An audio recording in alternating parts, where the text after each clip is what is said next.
dizendo: Senhor, buscamos através da oração, através da prece, a coragem e a paciência para aceitarmos com humildade sincera a Tua vontade.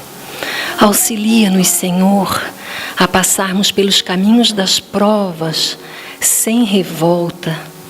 Ajuda-nos, Pai, para que possamos retirar dos nossos corações todas as mágoas, tristezas, todas as decepções e dai-nos a coragem, a esperança em dias melhores.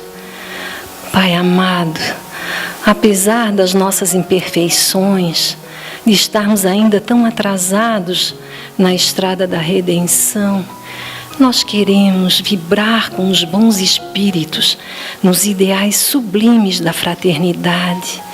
Queremos, Senhor, estar em comunhão contigo. Queremos estar em harmonia com as Tuas leis. Queremos sentir a felicidade do dever retamente cumprido. Abençoa-nos, Pai, neste ideal de crescimento.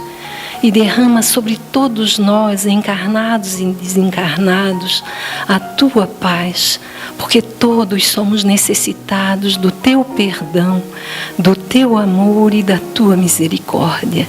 Obrigada, Senhor. Fica conosco hoje e sempre.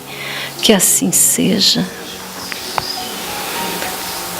Nós temos a alegria de termos aqui na tribuna hoje a Rô Pacheco, e ela nos traz o tema, a caridade para conosco.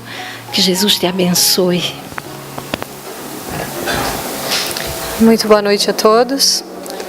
Os nossos votos de paz e o nosso abraço fraterno a cada coração presente.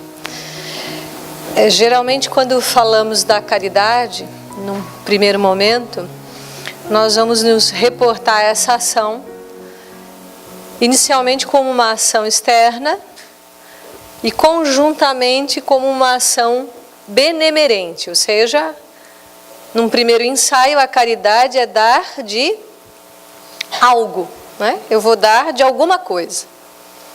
Então, que a gente inicie essa reflexão partindo desse princípio, pois hoje a ideia é que nós avancemos um pouco mais nessa perspectiva a respeito da caridade.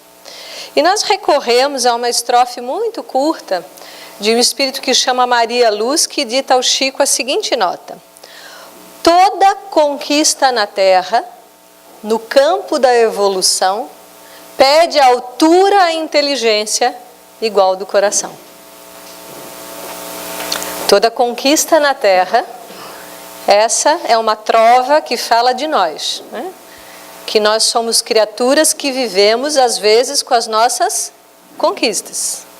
Mas ela avança um pouco mais esse olhar. Toda conquista na Terra, no campo da evolução.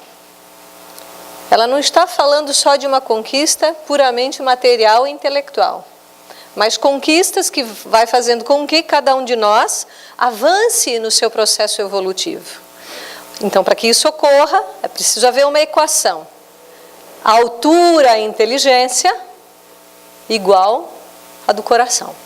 Pois bem, há pouco na lâmina, se alguns dos senhores e senhoras observaram, Allan Kardec pergunta à espiritualidade, na questão 886, o que é a caridade como entendia Jesus. Porque, lógico, é a ele que nós vamos recorrer para que a nossa ação no mundo seja de acordo com aquele que é a nossa maior referência. Então, segundo Jesus, a caridade é ser benevolente, é ser indulgente e é perdoar.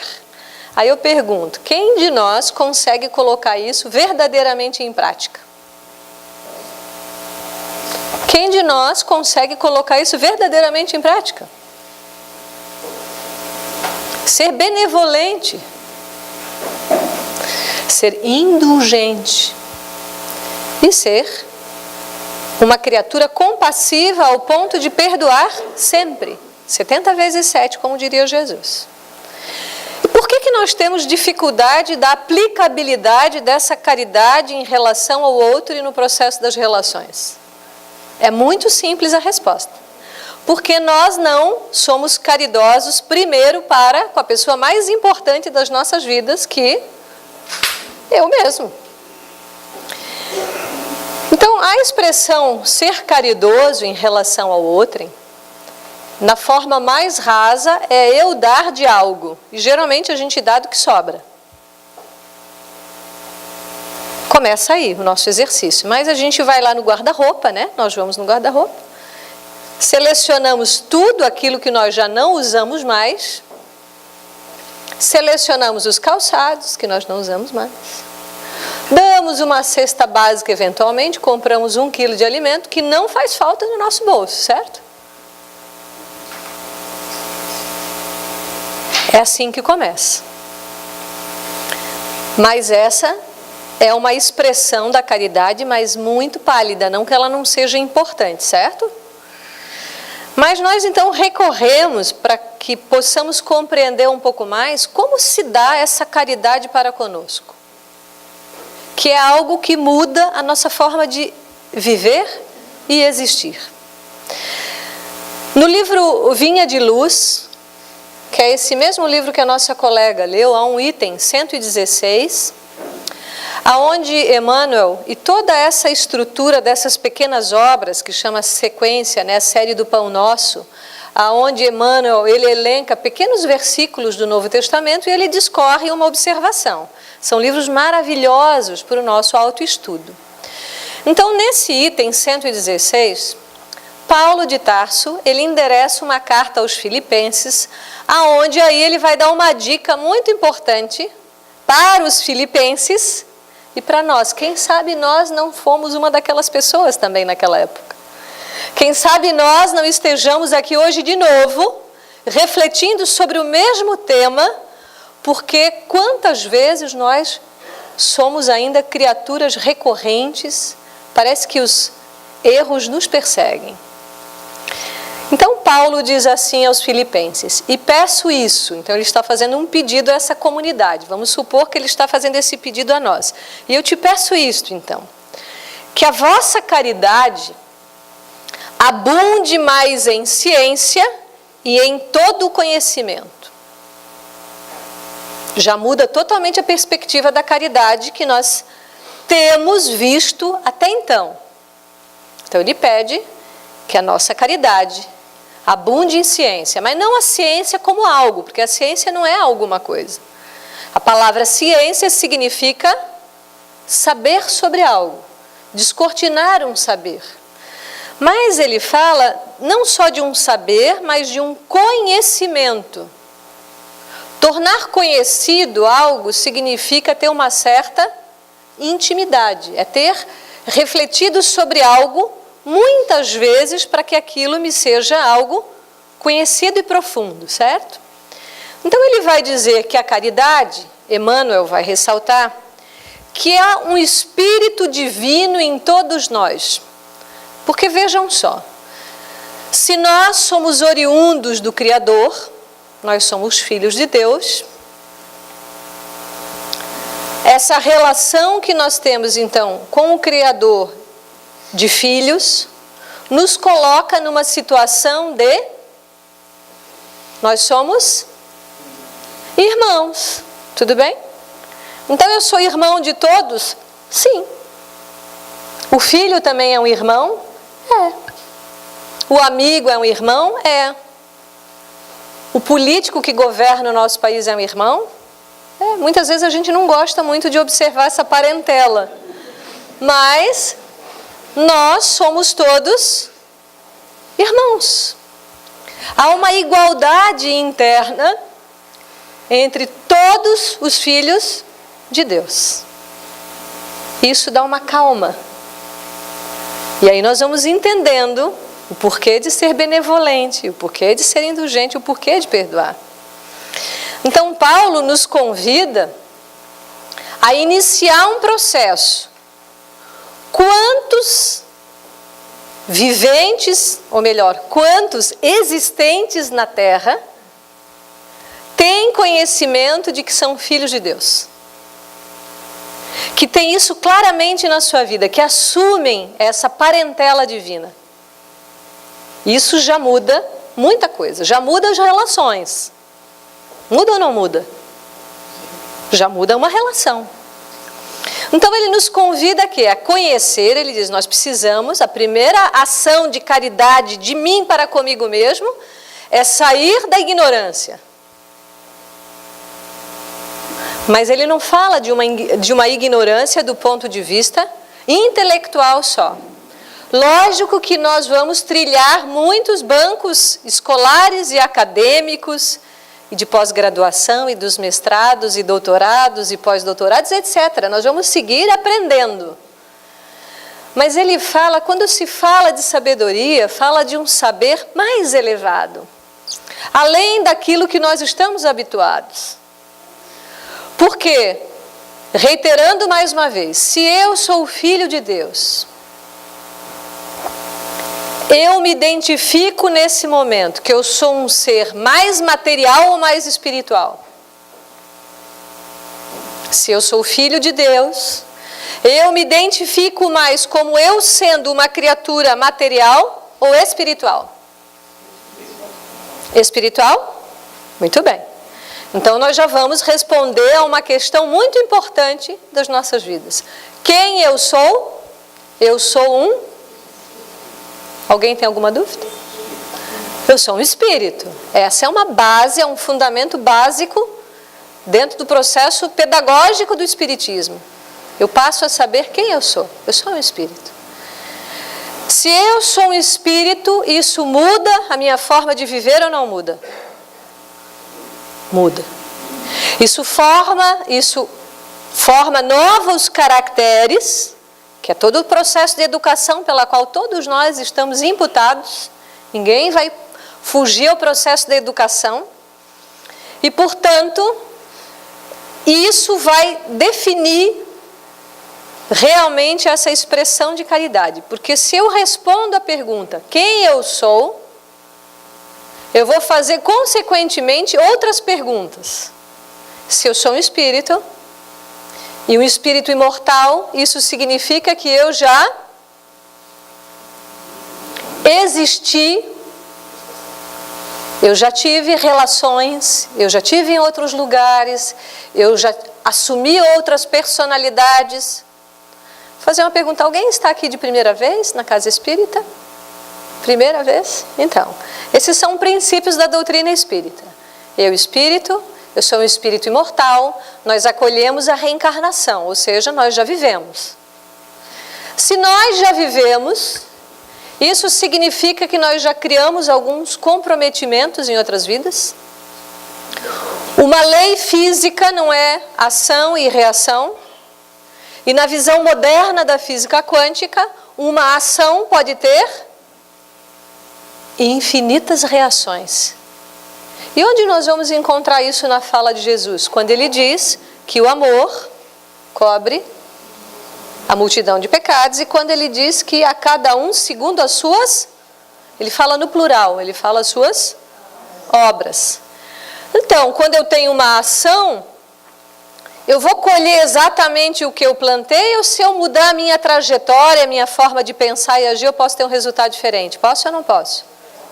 Posso ou não posso? Posso ter, certo? Então, se eu vivo num mundo com uma perspectiva só materialista, qual é a possibilidade, e disso virá uma probabilidade, de eu viver a vida segundo a lei de Italião? Não é maior? É maior.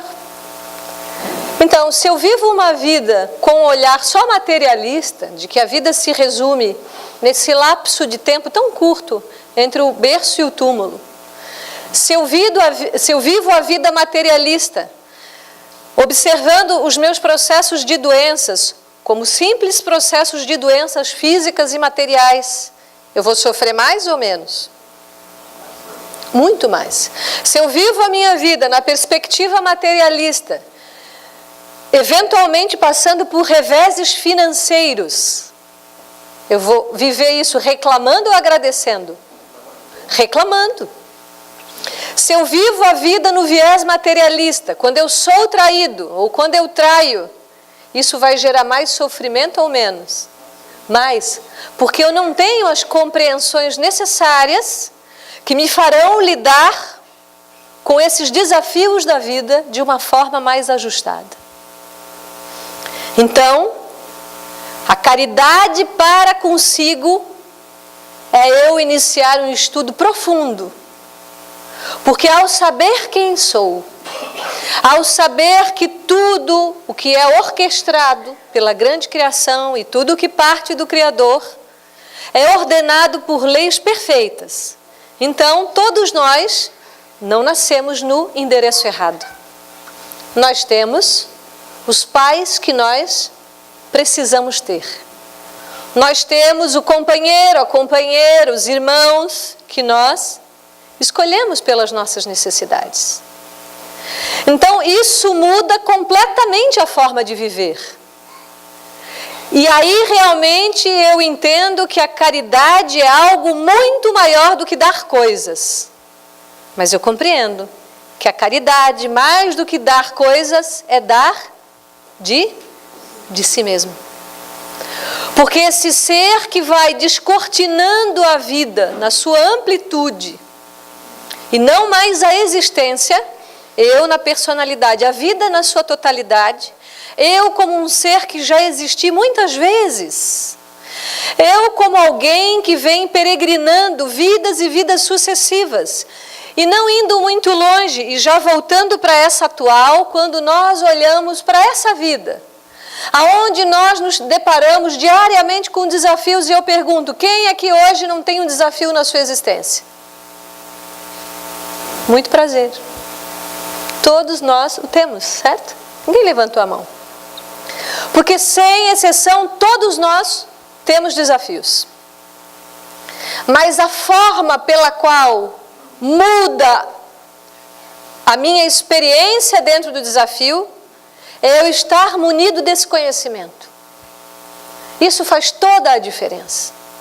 Porque assim como Jesus nos diz, quando nós conhecemos a verdade, nós nos tornamos criaturas de quê? Vou contar um exemplo. Chico Xavier, certa vez, foi visitar um presídio. E indo cada vez mais para as alas de segurança do presídio, chega num determinado momento onde ele está na área onde estão os presos mais perigosos. E ele pergunta ao diretor do presídio, quantos nós somos aqui? Quantos nós somos aqui? Mais tarde, ele é questionado, quem é o prisioneiro? Emmanuel responde, cada um de nós quando descoberto. Conhecereis a verdade e a verdade vos libertará. Quem cria a prisão? Nós mesmos. Quem cria a algema? Quem cria o problema? Quem cria a doença? Quem cria a dificuldade? Quem cria a perda? Eu e cada um dos eus presentes aqui. Nós criamos a realidade a qual nós estamos vivendo. E enquanto nós vivemos a vida só material, nós seremos pessoas mais queixosas, reclamonas. Nós continuaremos sendo as pessoas maledicentes e fofoqueiras do dia a dia. Porque ao descortinar a lei divina, eu passo a compreender que tudo aquilo que faço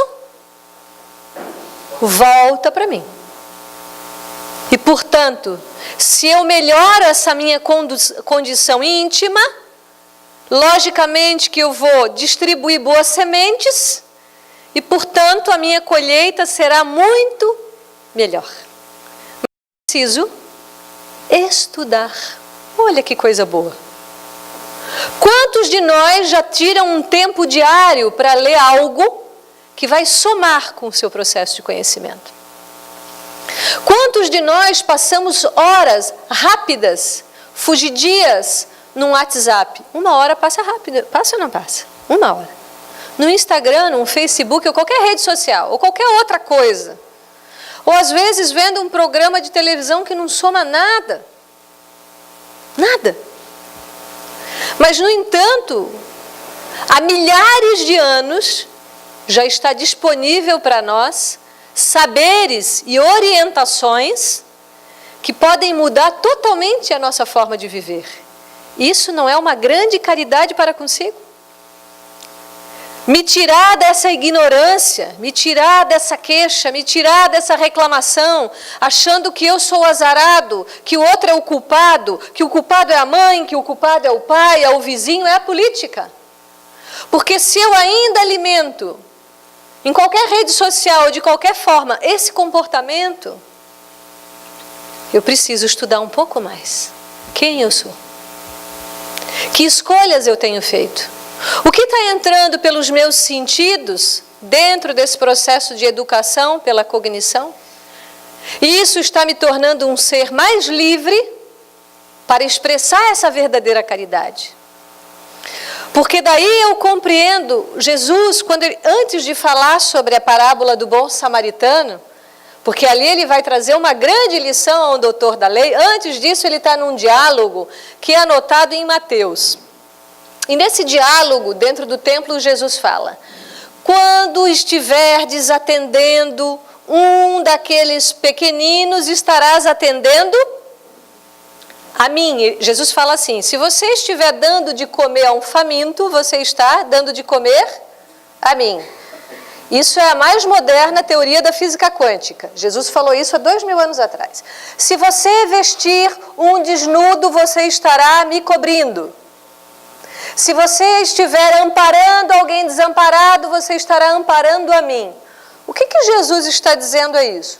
Nós temos um grande cientista brasileiro chamado Dr. Francisco de Biasi. Ele é um grande PhD dentro da área da neurociência e da física quântica. E ele resgata, John Wheeler foi o último colaborador de Albert Einstein, e ele desenvolve uma teoria onde ele denomina it from bit, que tudo é informação. Isso já está narrado no Velho Testamento. Isso é falado nos Vedas. Isso são verdades muito antigas. Então o Dr. Francisco de Biasi, ele volta a fazer uma leitura desses estudos do John Wheeler e ele cria uma linha de pensamento, uma teoria que chama a teoria holoinformacional da consciência, que quer dizer o quê? Que a parte contém o todo. E o todo está em todas as partes. Jesus diz: quando você veste um dos meus pequenos, você está vestindo? Isso é a teoria do holograma. O discípulo pergunta ao mestre: mestre, como eu devo tratar os outros? Qual é a resposta que você daria? Você pergunta para o teu mestre: Lúcia, minha mestra, como eu devo tratar os outros? Vamos pensar um pouco. Você vai responder essa pergunta capital: como eu devo tratar os outros? Porque não estamos refletindo sobre a caridade com a perspectiva do holograma. Então a gente se arrisca um pouco mais na resposta. Mestre, como eu devo tratar os outros? Como eu gostaria de ser tratado, sim. Mas esse mestre responde de uma forma brilhante. Mestre, como eu devo tratar os outros? Não existem outros.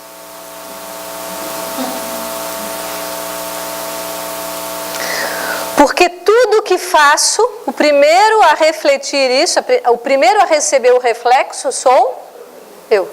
E isso se dá num processo em cadeia ao infinito. Isso é genial. Mas como que eu posso ter essa concepção se eu não estudar? É possível? Como você vai discutir isso com uma criatura que ainda tem uma visão só materialista da vida, cartesiana? Não tem uma visão metafísica ou espiritual? É possível? Não. E tampouco nós não queremos, o Espiritismo não faz isso, você não quer convencer ninguém dessa verdade. Mas você quer tornar essa verdade tão aplicável na sua vida ao ponto de você se sentir livre. Livre dessas prisões que cada um de nós tem criado. Porque eu saio da posição da vítima, do coitado. Porque eu sou o construtor da minha existência. E para isso é preciso sentar. É preciso estudar, é preciso refletir muito. Porque se as recorrências acontecem nas nossas vidas, se eu me vejo de novo repetindo a mesma coisa, se eu me vejo de novo passando pelo mesmo problema, a questão não é externa, a questão é de foro íntimo. Então é esse lugar interno que eu sou convidado a visitar, não de vez em quando, mas todos os dias. Porque, ora, se eu tenho tempo para tantas trivialidades, por que eu não tenho tempo de um estudo? Por que eu não tenho tempo para frequentar um estudo em grupo? Quando o Espírito de Verdade, ele fala de uma normativa, de uma orientação, de um expediente ao espírito, ele diz: espíritas, amai-vos, mas instruí-vos. Porque será realmente complexo nós tentarmos compreender, amar, perdoar, ser compassivo, se eu não partir do princípio de um estudo profundo das leis de Deus. Se eu não tiver essa base, eu vou ter mais dificuldades na aplicabilidade e na vivência. Emmanuel vai seguir na sua reflexão. Ele diz assim: distribuir pão, mas permanecer na ignorância, é uma falta de caridade para consigo. Porque às vezes nós até participamos de alguns grupos sociais, mas a gente nem sabe bem porque está lá. Porque disseram na casa espírita que fazer a caridade faz bem, né? Porque o colega faz, ou porque a mãe já fazia, mas não compreendeu profundamente o sentido disso. Porque não existe mais o outro também sou eu. A visão materialista faz eu dizer assim: eu não tenho nada a ver com o problema do meu vizinho. Eu não tenho nada a ver com essa desordem política do país aonde eu moro. Temos sim, estamos até o último fio de cabelo envolvidos em tudo o que acontece. E não só aqui, no universo inteiro. Só que isso às vezes é muito impactante, porque nós nos defrontamos com uma autorresponsabilização. Porque a culpa é uma ação congelante, vitimista, né? E manipuladora, o que é pior. Porque quem se vitimiza geralmente tem uma ação manipuladora naqueles ao nosso redor. Mas quando eu me autorresponsabilizo, porque sei como funcionam esses mecanismos, eu passo a assumir um lugar dentro dessa grande engrenagem. Porque cada um de nós é uma peça única. E se essa peça, eu, não está funcionando bem, vai afetar ou não vai afetar o resto? Se a parte tem o todo e o todo está em toda parte, afeta ou não afeta? Totalmente. Então eu passo a correr nesse tempo que eu estou perdendo para eu me melhorar, para eu ficar mais sano, e não só fisicamente. Porque lógico que o físico vai sendo uma resultante de coisas que vêm antes. A saúde hoje, que está tão depauperada no corpo físico, já foi depauperada a nível emocional e psicológico. Porque o corpo é um mata-borrão. O corpo é um lugar onde a matéria se aglutina, mas é a resultante do espírito. Então, muitas vezes, nós pensamos só nesse viés material. E quando eu descortino esses saberes elevados, eu percebo que eu posso trilhar uma condição mais sana, mais sã. E não só fisicamente, internamente. Então, dar o pão, dar a roupa, dar o alimento, passa a ter outro sentido, maior. Porque mesmo às vezes quando a gente separa a roupa para doar, às vezes a gente olha um montinho e digo, não, mas esse eu posso usar ainda. Olha como nós somos apegados. Separa os calçados para doar, não, mas esse aqui ainda vai voltar à moda. E ficam as coisas estagnadas, aquela energia morta. Porque eu não estou dando algo de real, eu estou dando algo do que eu possuo. E, na verdade, tudo que é material a gente não tem. Percebem a pegadinha da divindade para nós? Tudo que é material a gente não tem, é só um empréstimo. Então, na verdade, a gente está fazendo só uma transferência de um empréstimo aqui para lá. Mas não é nosso. Então, nós podemos fazer outra reflexão. Qual é aquilo de mais importante que eu posso dar para alguém, de verdade? As perguntas estão capciosas hoje, né? Hoje eu vou caprichar nas perguntas, Lúcia, inspirada. O que eu tenho de mais valioso que eu posso dar a alguém? Amizade? Amor? O que eu dou de mais importante? O tempo é uma joia. E quanto tempo a gente perde? Mas a gente perde tempo mais por ignorância e fragilidade. Porque a partir do momento em que nós vamos, porque quando Jesus fala para nós, brilhe a vossa luz, não é para a gente acender um holofote ou sair de roupa com brilhos, nem acender a lanterna do celular. Ele está falando de uma claridade interna, de uma potência que nós já temos, mas eu preciso dedicar tempo para isso. Tempo. Então, muitas vezes, alguém que nos chega quer simplesmente ser ouvido. Muitas vezes, aquela pessoa que nos busca quer um ombro. Aquele que nos chega quer a gente acha que a pessoa quer coisas. Não, ela quer do nosso tempo, não tem problema.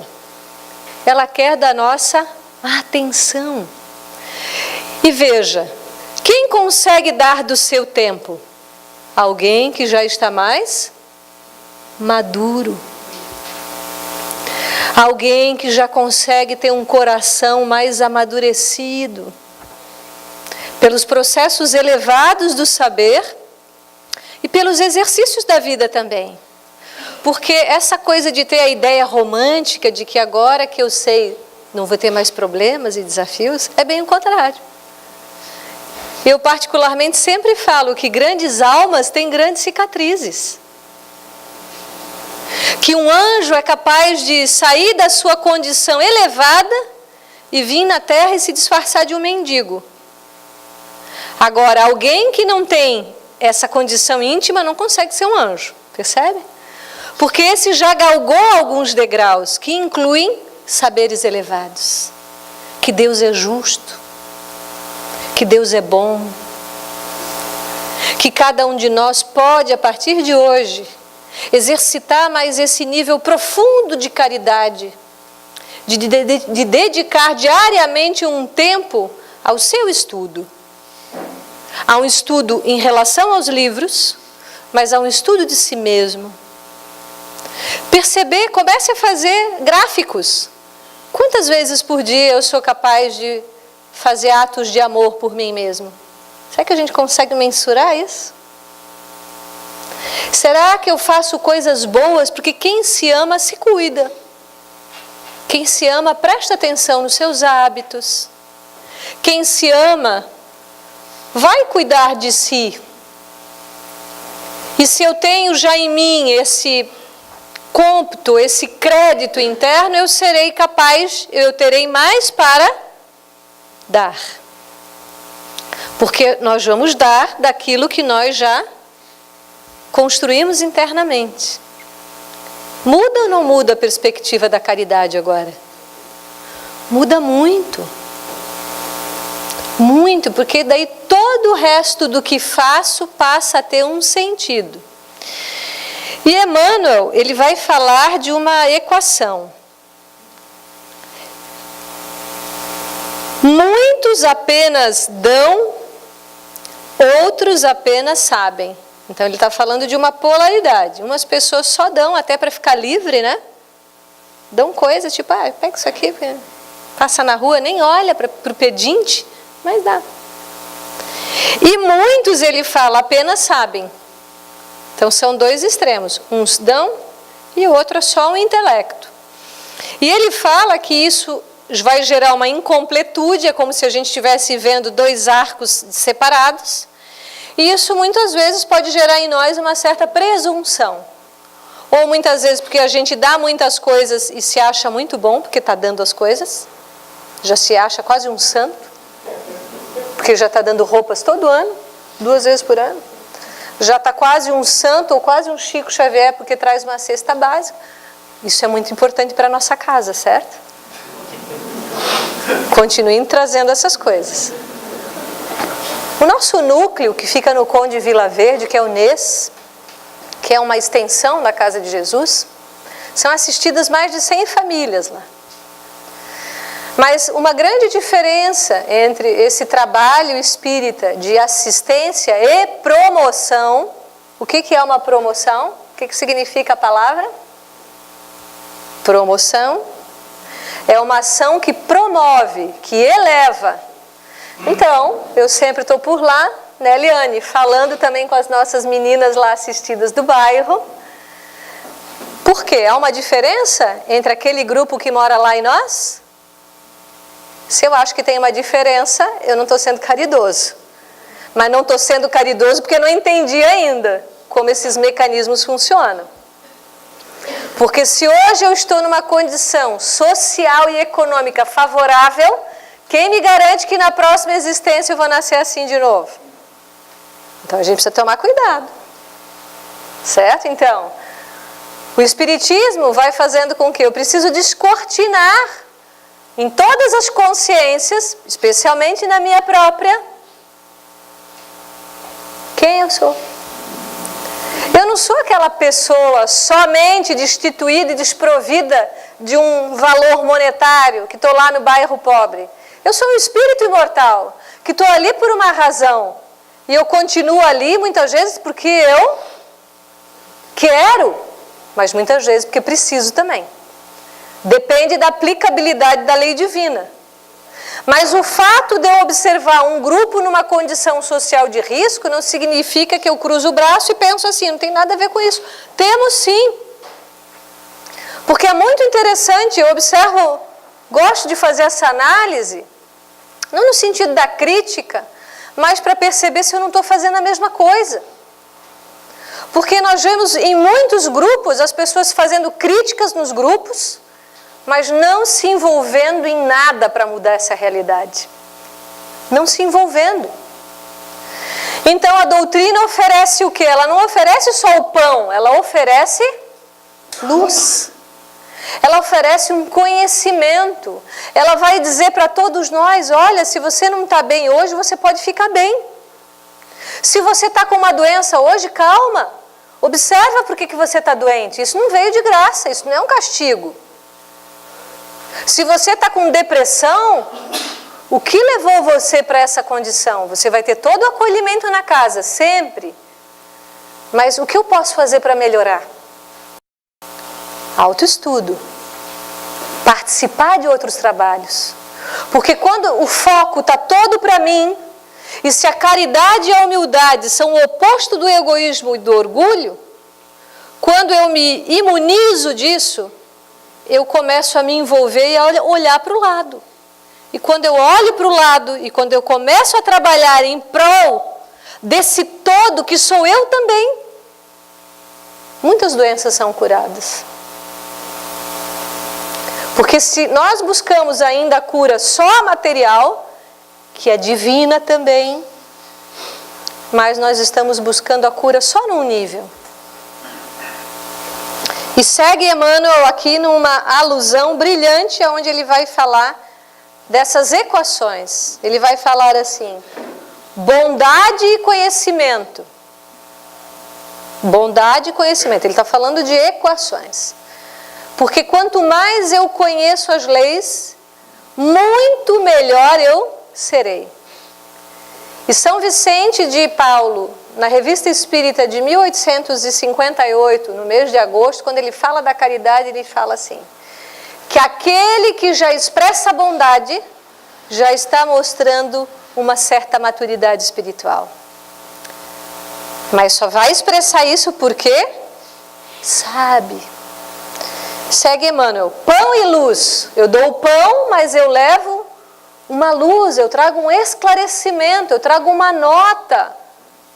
E não pode vir só da boca, isso tem que vir muito do ser mais profundo que nós somos. Isso tem que fazer sentido com a nossa vida, com a vida de cada um de nós. Porque senão a gente vai ser só um papagaio, só vai replicar uma coisa que já foi escrita. Mas quanto mais eu me empenho para colocar isso em prática na minha vida, mais eu vou ter coerência. Isso que vai entrelaçar corações profundamente para essa mudança cada vez maior em mim e no mundo. Porque é tudo uma mesma coisa. Porque não é mais eu e o mundo. O mundo sou eu. Esse Brasil sou eu. O Araripe sou eu, a Lúcia sou eu e eu sou também você. Amparo e iluminação. Eu acolho. Não vou questionar o que a pessoa fez. Primeiro eu acolho, eu aconchego essa dor. Criaturas chegam dilaceradas para buscar um apoio. E ele é acolhido. Mas depois precisa ter um processo instrutivo, porque senão eu vou ficar sempre dependente da casa. Porque muita gente pensa, nossa, e ali para a tribuna falar. É mais responsabilidade, mas cada um de nós se prepara e qualquer um pode estar aqui e falar. Viu como o caminho é fácil? É muito fácil. Isso que é bom dentro da doutrina, os caminhos estão abertos para todos, mas eu preciso fazer essas preparações prévias. Então eu amparo e ilumino. Sentimento e consciência. Essa equação tem que estar muito perfeita. Porque se eu só sei, se eu só intelectualizo, mas se eu não me aproximo do outro, ao ponto de ser compassivo, e me aproximar tanto ao ponto de eu tentar sentir o que ele sente, tem um momento na vida do Chico, e nós não fazemos ideia de quem é Chico Xavier, ainda no movimento espírita, infelizmente, porque foi uma criatura realmente que se revestiu de uma roupagem física e de uma humildade tamanha para não mostrar a sua estatura espiritual. Tem um momento na vida dele em que chega uma mãe e fala que perdeu toda a família num acidente de trânsito. Ela ficou sozinha no mundo. Perdeu os pais, o esposo e o filho. Ela chega para o Chico e chora. E todo mundo ficou esperando. Meu Deus, o que o Chico Xavier vai dizer para essa mulher? Vocês sabem o que ele fez? Ele a abraçou e chorou. E chorou muito tempo. Muito tempo. É isso que a gente chama de uma equação perfeita de uma mente e de um coração. Porque ele detém muitos saberes. Mas naquele momento aquela mãe não estava precisando de nada. Mas estava precisando de algo muito maior, que era um abraço de amor. E de alguém que pudesse ainda chorar com ela a sua perda e a sua dor. E aí nós vamos pensando e sentindo caridade. Então Emmanuel reflete essa brilhante e filosófica reflexão. Sentimento e consciência são arcos divinos que integram os círculos perfeitos da caridade. Então ele traz um símbolo geométrico, porque o círculo simboliza a espiritualidade. Diferente, o quadrado equilátero, ele simboliza a matéria. Mas o círculo, ele representa esse caminho que todos nós estamos fazendo ao longo de infinitas jornadas, para que um dia a gente consiga vivenciar essa expressão, essa equação perfeita. Não só saber, não só dar, não só sentir, não só intelectualizar, mas fazer desse processo um círculo contínuo e expressão perfeita de caridade e, consequentemente, de amor.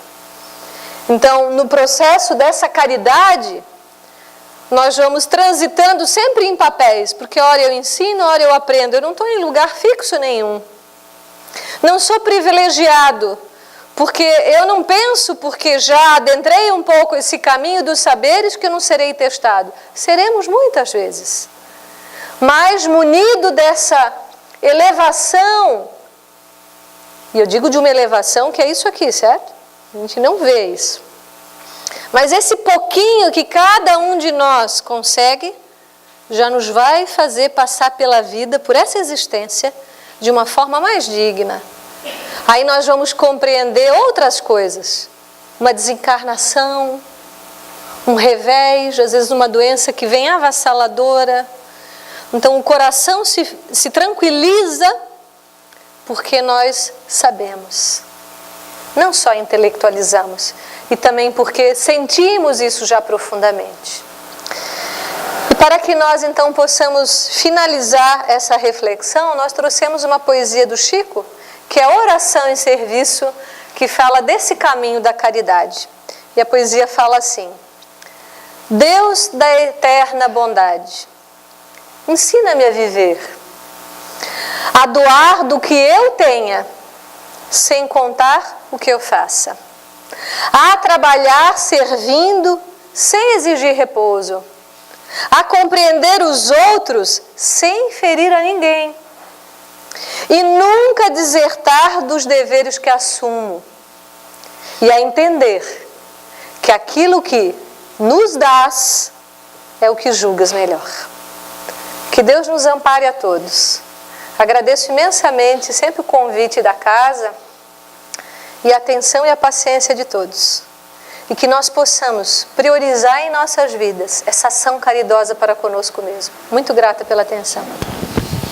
A gratidão é nossa a Ti, Rô, por trazer todo esse conhecimento, todos esses ensinamentos que nos fazem crescer.